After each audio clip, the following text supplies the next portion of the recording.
வணக்கம். இன்றைக்கு பொருட்பாலில் அங்கவியலில் தூது அந்த அதிகாரத்தில் 2வது குறள். அன்பு அறிவு ஆராய்ந்த சொல்வன்மை தூது உரைப்பார்க்கு இன்றியமையாத மூன்று.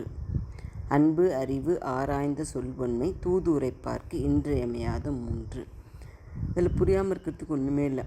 அன்பு தேவைங்கிறாரு, அறிவு தேவைங்கிறாரு, ஆராய்ந்த சொல்வன்மை, இந்த மூன்றும் தூது உரைப்பவர்களுக்கு இன்றியமையாத மூன்று. இது கண்டிப்பான தேவைகள்.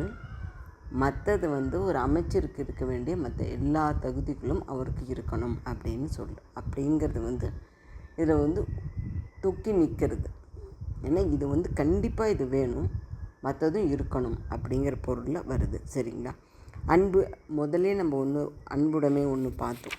முதல் குறள்லே அன்புடைமை ஆன்ற குடிப்பிறப்பு. அப்போ இருந்த அன்புடைமை தன்னுடைய சுற்றத்தார்கிட்ட இருந்த அன்பு, என்னுடைய குடும்பத்துக்கிட்ட. ஏன்னா என்னோடய செயல்னால் என்னோடய குடும்பம், என்னோடய சுற்றத்தார் எல்லோரும் பெருமைப்படுவாங்க அப்படிங்கிறதுல காரியம் பண்ணுவானு. இங்கே இருக்க அன்பு அப்படிங்கிறது எந்த அரசனுக்காக அவன் தூது போகிறானோ அந்த அரசனிடம், தன்னுடைய அரசனிடம் இருக்கின்ற அன்பு. அறிவு, அது அறிவு அவனுக்கு இயற்கையான அறிவும் இருக்கணும், நூல் அறிவும் இருக்கணும். அது மட்டும் இல்லாமல் இந்த உலகத்தோடு ஒட்ட ஒழுகல் அப்படின்ட்டு இந்த உலக அறிவும் இருக்கணும்.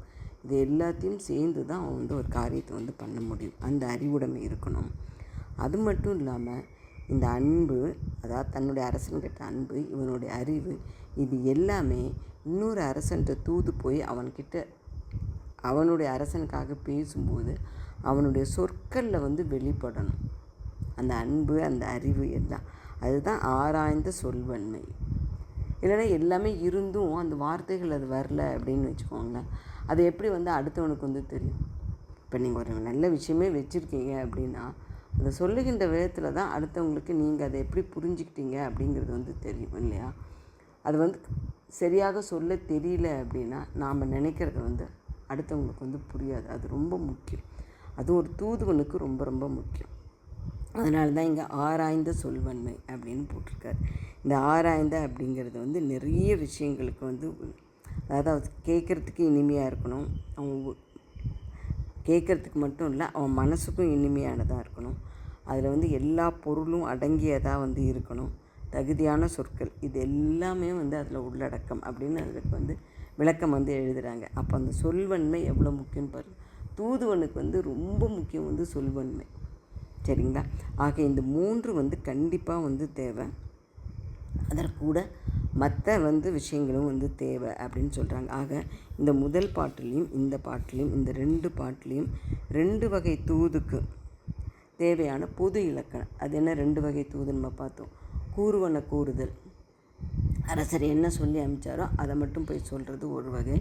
இன்னொன்று வகுத்து கூறுதல், அந்த சூழ்நிலைக்கு தகுந்த மாதிரி விஷயங்களை இவரே அந்த சமயத்தில் முடிவெடுத்து சொல்கிறது. இந்த 2 வகையான தூதுக்கும் இந்த 2 இலக்கணங்களும் பொருந்தும் அப்படின்னு சொல்கிறாரு. சரிங்களா? நம்ம இது தூதுவனுக்கு மட்டும் இல்லை, நம்ம வீட்டிலையே சில காரியங்களை சாதிச்சுக்கணும் அப்படின்னாலும், தொழில் இடத்துல ஒரு காரியத்தை சாதிச்சுக்கணும் அப்படின்னாலும் இந்த குணங்கள் எல்லாம் நமக்கு கண்டிப்பாக தேவை. சரிங்களா? நன்றி, வணக்கம். நாளை அடுத்து